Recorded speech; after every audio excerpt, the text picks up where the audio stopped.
This is Jim at freechartvideos.com. It's a little bit after 4 o'clock, December 2nd, 2010, and it's time to look at the S&P 500 chart, see what went on today and what we might be looking for in the next couple of days coming up. This is being brought to you by freechartvideos.com, where we use time-honored techniques to understand modern markets. And I might add, people, this has been working.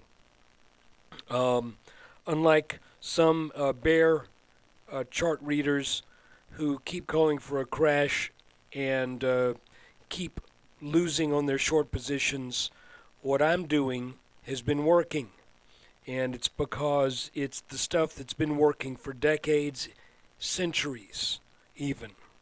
This video is for educational purposes only and is not intended to be any form of investment advice.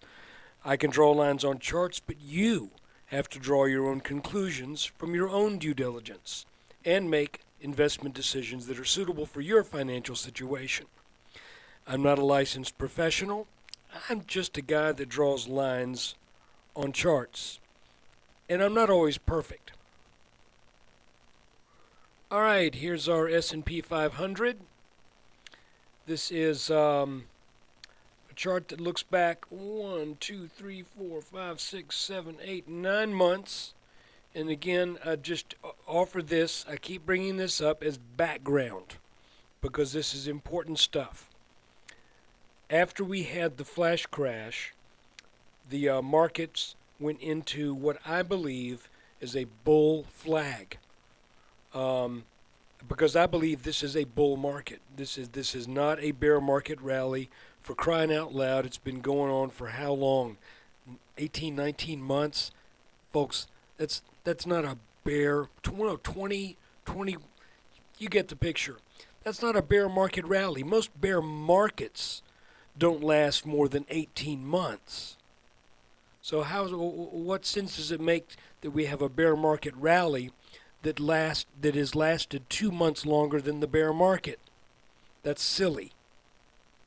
Anyway, bull flag that also developed into an inverse head and shoulders, broke out. This inverse head and shoulders has a minimum target of between 1240, 1250, let's call it. I want to be a little conservative. And the markets started up, the S&P in particular started up in this really nice channel that lasted for 9 months, and this is the last of about 5 months of it. That broke down, and you can see clearly the breakdown. Then the S&P entered into a phase of what now is a pretty clear consolidation. This was not a reversal. This was a consolidation. So the S&P fell out of this channel, worked its way sideways, just yesterday broke out. And today, the continuation of that move confirms that this is a legitimate breakout from this pattern. Now, we did not get a pullback to this upper line today. That was a distinct possibility. And that is still a possibility for some time in the future, a pullback to this line. We just haven't gotten it yet. I've learned to expect them. But when, on this one, I cannot tell you. I had an intraday video that I posted today where I mentioned that I was expecting to run into some resistance at a point that is defined by where this pattern has its minimum target, and that's just a little bit above 1224. That also would take the S&P right about to the spot where it had its highs. Just when was that? A few weeks ago? I don't know exactly when it was. Up around 1226, 1227-ish. And So I would expect some resistance there. That might be where we come back down and do a back test. If the market is so strong that it breaks above that line, which represents the high, the last peak that we had, then we may climb right back up into this channel and head up for that 1240, 1250. Again, you know, somebody's going to give this video a thumbs down because I'm not going to give you an exact schedule of when the market is going to do these things. I can't tell you that. Nobody can. And people who say that they can are full of themselves and full of beans, let's just say. They're full of warm used oats because you cannot use any form of charting with that degree of accuracy. I get a big kick out of these Elliott Wave people who say that, well, you know, the markets are going to reverse at 1243.629. And you're going, yeah, right. So anyway, you get the picture. This pattern has worked well. We kicked out of it with the breakout. This is the minimum target, taking us right back up to that line.